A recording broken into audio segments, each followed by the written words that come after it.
This is Dan Kedme, a producer on the Webby Award-winning podcast, Masters of Scale. Our host, Reid Hoffman, the founder of LinkedIn, has returned this summer with Season 3, and throughout the season, he'll share some truly surprising tales of scale. We've also asked our summer sponsor, the Mastercard Center for Inclusive Growth, to share their own tales of scale. How do they help 2 billion people worldwide gain a foothold in the formal economy? They offered a series of solutions that you can hear throughout our show, or you can listen right now. Coming up, the dilemma of the Duka shop. On countless street corners in Nairobi, Kenya, you'll find a certain kind of mom-and-pop store. Duka shops is what they're called. For those who live in New York, you can associate with the bodega shops.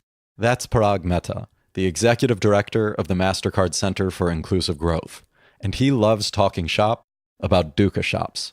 These are tiny, tiny little shops where it's usually a person running it and maybe 2 or 3 of their family members who are the workers.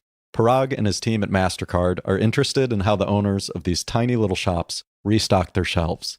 Typically, a supplier shows up at their door with a clipboard in hand and says, "How much do you want to buy of each of these products?" And they'd look at whatever cash they had in the register and they'd buy that amount of goods. That was limiting, right? Because they could only buy whatever cash they had on hand, and they were kind of sort of stuck in this system of cash-based purchases that didn't allow them to grow or get beyond what their capacity was to buy products. When you only deal in cash, you can't establish credit. This cash-only conundrum kept more than 20,000 shopkeepers in Nairobi from stocking their shelves or expanding their stores. That is until Mastercard noticed something interesting on those suppliers' clipboards. How can a pile of clipboards help 20,000 shopkeepers? It turns out that in Nairobi, 15% of the inventory of most of these Duka shops is actually Unilever products. A light bulb went off at Mastercard.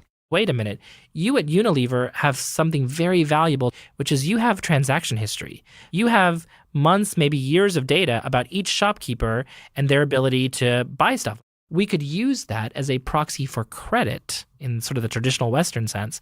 We're able to see if she's buying such and such inventory consistently over and over again, she has the capacity to sell. We know that she's doing well, her business is doing well, she's going to be able to pay back the loan.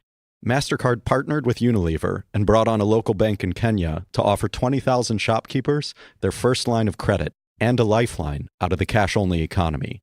With just one tap on their phone, a shopkeeper could go from cash buyer to digital borrower. So now she's filling up her store with more merchandise, and she's going to sell that stuff, and then she's going to pay back, and she's going to buy more Unilever products and pay it back.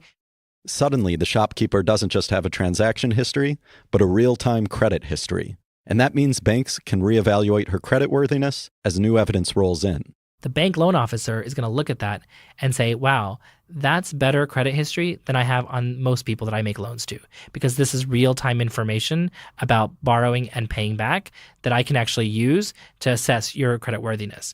And if 20,000 shopkeepers in Kenya can make a bank loan officer sit up and say, wow, then just imagine the possibilities for borrowers anywhere in the world who never imagined they could qualify for a loan. Now suddenly that shopkeeper gets the loan, can expand their business, can tell their kids to stop working at the store and go back to school. It's an opportunity to move up in society.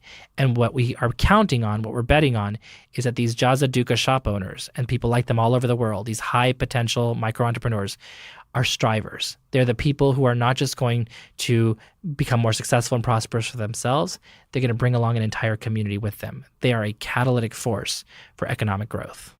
To learn more about Duka shops in Kenya and the center's mission as a force for good, visit mastercardcenter.org. That's mastercardcenter.org.